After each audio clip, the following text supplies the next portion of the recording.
दोस्तों आज की मूवी का नाम है डार्कलैंड द रिटर्न। इस मूवी में एक पुलिस ऑफिसर जेल में सजा काट रहे एक आदमी को हायर करती है ताकि वो एक गैंग का पर्दाफाश कर सके, लेकिन उसे नहीं पता था कि उसने जिसको हायर किया है वो उस गैंग का पर्दा ही फाश नहीं करेगा बल्कि खुद ही उसका सफाया भी कर देगा। मूवी पूरी देखना और चैनल को सब्सक्राइब करना। मूवी की शुरुआत में हम हेले नाम की एक लेडी पुलिस ऑफिसर को देखते हैं। वो एक विटनेस को कोर्ट में ले जा रही थी क्योंकि वो मुहदीर नाम के एक गैंगस्टर के खिलाफ गवाही देने जा रहा था। वो लड़का नर्वस था लेकिन हेली उसको हौसला देती है और कहती है कि तुम्हारी रक्षा की जिम्मेदारी मुझ पर है, चिंता मत करो। ये है मुहदीर। आज कोर्ट में इसकी पेशी है और ये अपनी पेशी पर पूरे टाइम से पहुंच गया है। यहाँ आसपास जितने भी लड़के खड़े हैं सब इसी की बिच्छू गैंग के बंदे हैं। जब उस लड़के को कोर्ट के अंदर ले जाया जा रहा था तब एक बंदा आकर सभी गार्ड्स का ध्यान भटकाता है। इतने में बिच्छू गैंग का एक आदमी आकर उस लड़के को ठोक देता है और हेले की कड़ी सुरक्षा घंटा कुछ नहीं कर पाती। ये है जैद। फिलहाल ये जेल में 3 कत्ल की सजा काट रहा है। जेल जाने से पहले ये एक डॉक्टर था। ये एक इनोसेंट टाइप का कैदी है जो आने वाले खतरे को पहले से ही भांप लेता है। अपनी इसी खूबी के कारण वो एक ब्लैक बॉय की जान भी बचाता है और उसे समझाता है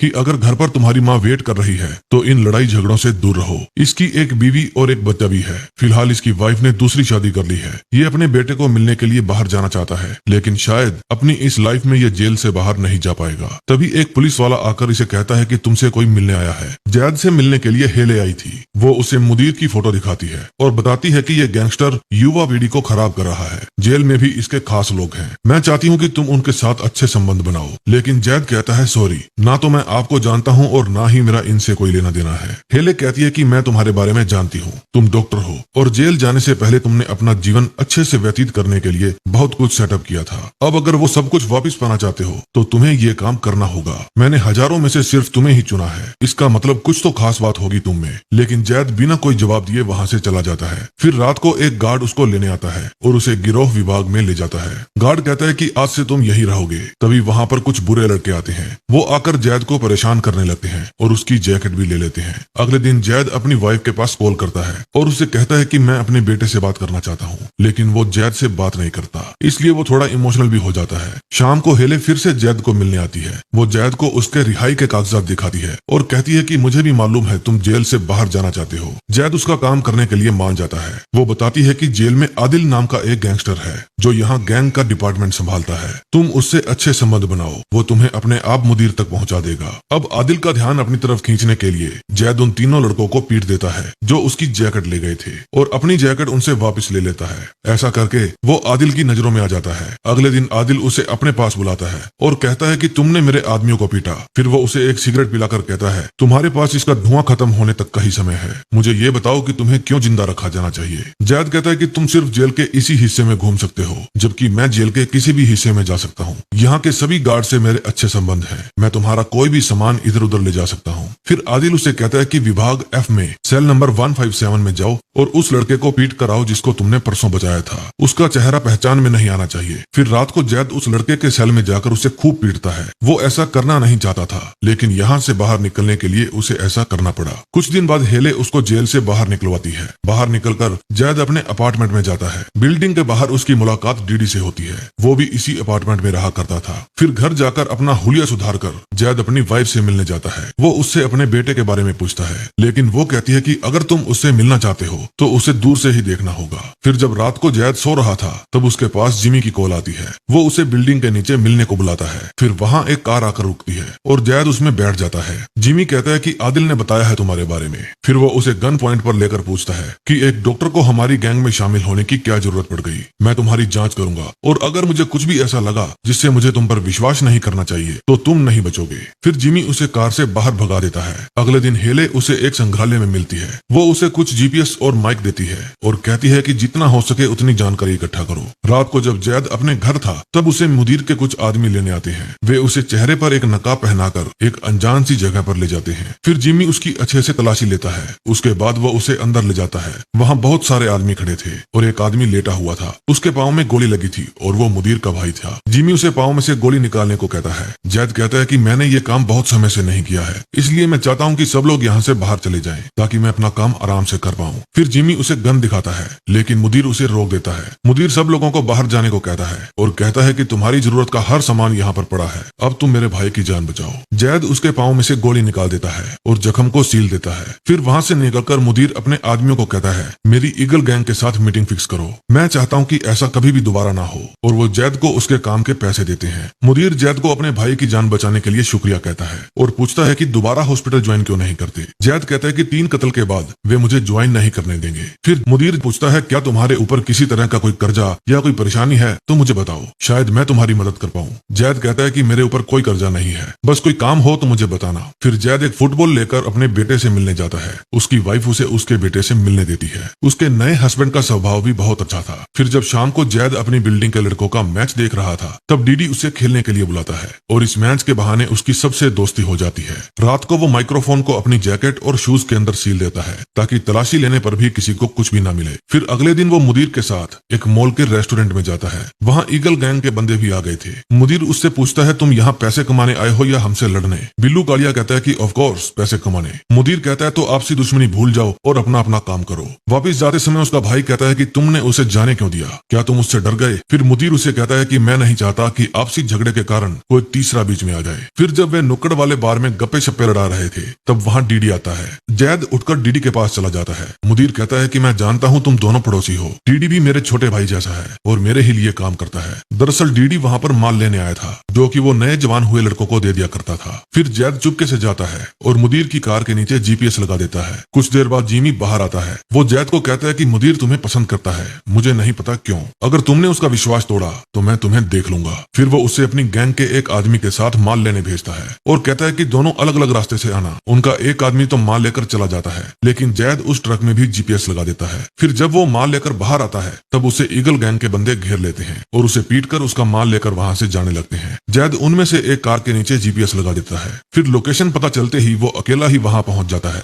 वो उसके आदमियों को कहता है कि मैं बिल्लू से मिलने आया हूँ। वे उसे बिल्लू के पास ले जाते हैं। जैद बिल्लू कालिया को कहता है कि मैं अपना माल वापस लेने आया हूँ। बिल्लू कालिया कहता है कि तुम यहाँ पर आए हो, किसी को पता भी नहीं होगा, अब हम तुम्हें यहाँ से जिंदा जाने ही नहीं देंगे। फिर जब वे उसे पकड़ने की कोशिश करते हैं, तो वो बिल्लू की गन छीनकर उसी पर तान देता है। फिर वो अपना माल उठाता है और बिल्लू को अपने साथ बाहर ले जाता है। वो बिल्लू को वहीं छोड़कर बिल्डिंग से बाहर भागने की कोशिश करता है, लेकिन दोनों तरफ से गुंडे आ जाते हैं। फिर वो बिल्डिंग से नीचे छलांग लगाता है और नीचे वाले फ्लोर पर लटक कर वहां से नीचे चला जाता है। फिर वो वहां पर खड़े एक लड़के की बाइक छीनकर वहां से भाग जाता है। जब वो मुदीर के पास जाता है तो उसे सारी बात बताता है। किसी को भी उसकी बात पर विश्वास नहीं होता। फिर जैद मुदीर को बिल्लू कालिया की गन देता है और कहता है, विश्वास ना हो तो पता लगा लो ये गन किसकी है। अब मुदीर का भरोसा जैद पर और भी गहरा हो गया था। जब जैद अपने घर जाता है तो रास्ते में उसे डीडी मिलता है। डीडी बताता है कि मैंने कुछ लड़कों को माल दिया था, लेकिन उन्होंने बिना पैसे दिए मुझे भगा दिया। डीडी खुद भी उस समय नशे वाली सिगरेट पी रहा था। फिर जैद उसके कान पर एक देता है। वो डीडी को अपना छोटा भाई मानता था, इसलिए वो चाहता था कि वो बुरे कामों से दूर रहे। फिर वो डीडी के साथ उन लड़कों के पास जाता है और उस लड़के को कहता है कि इससे पहले कि मैं वायलेंट हो जाऊं, तुम इसके पैसे इसे दे दो। फिर वो पुलिस वाली के पास जाता है और उसे पिछले 15 दिन की रिकॉर्डिंग देता है। हेले कहती है कि तुम बहुत अच्छा कर रहे हो, लेकिन जैद इस चक्रव्यूह से बाहर निकलना चाहता था। हेले कहती है कि बस कुछ दिन और, फिर उसके बाद मैं खुद तुम्हें इस गंदगी से बाहर निकाल दूंगी। अगले दिन मुदीर जैद को अपने भाई और डीडी के साथ माल लेने भेजता है। जब वे माल लेकर अपनी कार में जाते हैं तो दूर एक कार के अंदर वो पुलिस वाली भी बैठी उन्हें देख रही थी, लेकिन इतने में वहां पर ईगल गैंग के बंदे आ जाते हैं और उन पर गोलियां बरसाने लगते हैं। गोलीबारी में मुदीर का भाई मर जाता है। फिर जैद डीडी को लेकर वापस उसी सुपरमार्केट में घुस जाता है। वे गुंडे उनका पीछा करते हैं। अब वो पुलिस वाली भी उनके पीछे वहां पहुंच गई थी। जैद डीडी को लेकर नीचे बेसमेंट में चला जाता है। फिर वो डीडी को वहां से बाहर भागने के लिए कहता है और इतने में वहां पर हेले आ जाती है। डीडी जैद और हेले को आपस में बात करते हुए देख लेता है। अपने भाई की मौत पर मुदीर भी गुस्से में था। जैद को यह डर था कि कहीं इन लोगों को पता ना चल जाए कि मैं उस पुलिस वाले के लिए काम करता हूँ। जब वो वहां से अपने घर जाने लगता है तो मुदीर उसे रोक लेता है। वो उसे कहता है कि हम कहीं घूमने जा रहे हैं, चलो हमारे साथ। फिर वे जैद को एक अनजान जगह पर ले जाते हैं। फिर वे सभी एक वॉशिंग एरिया में जाते हैं। जैद को पता था कि उनको इस बारे में पता चल गया है।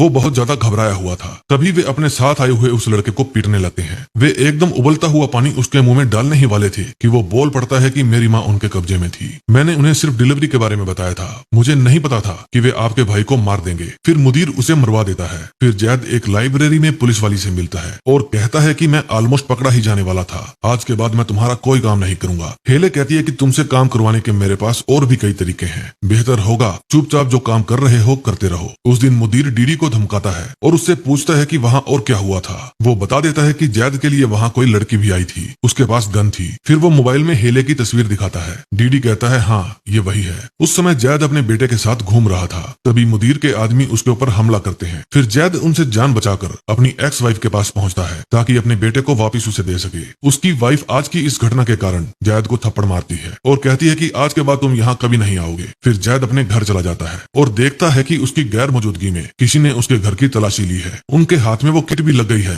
जो हेले ने उसे दी थी। फिर वो बिल्डिंग से बाहर निकलकर हेले को सब कुछ बता देता है, लेकिन इतने में कुछ लोग उसे बेहोश करके अपने साथ ले जाते हैं। जैद की सर्विस करने भी उसे सर्विस स्टेशन ले जाया जाता है। फिर जिमी जैद की बात मुदीर से करवाता है। मुदीर कहता है कि मैं तुम्हारी फैमिली को मार दूंगा। जैद उसके आगे गिड़गिड़ाता है और कहता है कि मुझे चाहे जो सजा दे दो, लेकिन मेरी फैमिली को कुछ मत कहना। जिमी बीच में ही फोन काट देता है। अब जैद गुस्से में था और गुस्से में कहता है कि मेरी बात पूरी नहीं हुई। फिर जिमी कहता है कि मैंने तुम्हें वार्निंग दी थी कि कभी धोखा मत देना। जैद के हाथ उस समय जिप टाई से बंधे हुए थे। वो अपना पूरा जोर लगाता है ताकि जिप टाई को तोड़ सके। फिर जैद अपने हाथ छुड़वा लेता है और जिमी को खूब पीटता है। हाथापाई में जिमी के साथी को गोली लग जाती है। वैसे तो जैद बड़े ही शांत स्वभाव का था, लेकिन जब बात फैमिली पर आती है तो हर शांत आदमी वायलेंट हो जाता है। फिर जैद अपना पूरा जोर लगाता है और जिमी का गला घोटकर उसे मार देता है। फिर वो कार उठाता है और मुदीर के अड्डे पर जाता है। वहाँ जाकर वो 2-3 बंदों को सुलटा देता है। वहाँ अंदर डीडी और उसके नौजवान साथी भी थे। जैद उन्हें कुछ नहीं कहता और वहाँ से भगा देता है। वो देखता है कि वहाँ टेबल पर उसके बेटे की फोटो भी पड़ी थी। इतने में वहाँ मुदीर आ जाता है। वो जैद पर गोलियां बरसाने लगता है। जैद नीचे गिर जाता है। मुदीर कहता है कि तुमने मुझे धोखा दिया। इतने में उसके पीछे डीडी आ जाता है और मुदीर के ऊपर गन तान देता है। मुदीर कहता है कि कल का लौंडा मुझे गन दिखा रहा है, ला मुझे दे ये गन। तभी जैद पीछे से मुदीर का भेजा उड़ा देता है। फिर डीडी जैद को वहाँ से बाहर ले जाता है। जैद उससे घर जाने के लिए कहता है और कहता है कि फिर कभी इन गलियों में वापस मत आना। डीडी वहाँ से चला जाता है। तभी वहाँ दूर से पुलिस सायरन की आवाज आती है और जैद उनके आने से पहले ही वहाँ से चला जाता है। इसी के साथ इस मूवी का एंड हो जाता है। पुलिस ऑफिसर हेले ने जैद को इसलिए हायर किया था ताकि वो मुदीर को पकड़ सके और उसके खिलाफ मुकदमा चला सके, लेकिन जैद ने तो खुद ही उसका फैसला कर दिया। अगर आपको जैद की पिछली जिंदगी के बारे में जानना है तो कमेंट करके जरूर बताना। मैं इस मूवी का फर्स्ट पार्ट लेकर आपके लिए हाजिर हो जाऊंगा। मूवी अच्छी लगी हो तो प्लीज वीडियो को लाइक और चैनल को सब्सक्राइब करना। हम मिलेंगे नए दिन नई स्टोरी के साथ। तब तक के लिए बाय बाय।